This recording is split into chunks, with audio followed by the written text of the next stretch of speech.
நாங்கள் பர்ச்சேசிங்லாம் முடிச்சுட்டு வந்துட்டோம்.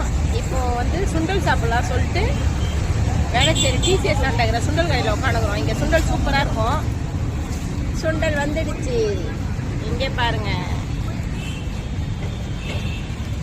நானும் சஞ்சய் அவங்களாம் சுண்டல் வாங்கிட்டு இருக்காங்க பாருங்க.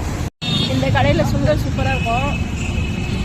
சுண்டல், பஜ்ஜி, போண்டா, பானிபூரி அதெல்லாம் வாங்கி சாப்பிட்டுட்டு இருக்கோம். பர்ச்சேசிங் முடிச்சிட்டோம். Hi friends. சுண்டல் எப்படி இருக்கும்? பர்ச்சேஸ் உள்ளத்தாச்சி மாதிரி ரேனல் ஆபாசம் பண்ணிட்டாங்க. கழுத்தில் இருக்கிற செயின் அறுத்து பொங்கல் பர்ச்சேசிங் முடிச்சுட்டு வரோம். சுண்டல் எப்படி இது பாருங்க, சூப்பராக இருக்கும் இங்கே சுண்டல். நாங்கள் எப்போ இந்த பக்கம் வந்தாலும் நாங்கள் சுண்டல் வாங்கி சாப்பிடுவோம். நீங்கள் என்ன வயிறு ஃபுல்லாக எதுவும் போண்டா வாங்கி வச்சுக்கிறீங்க? போண்டா மைசூர் போண்டா நல்லா இருக்கும். ஓகே, நாங்களாம் சாப்பிட போகிறோம்.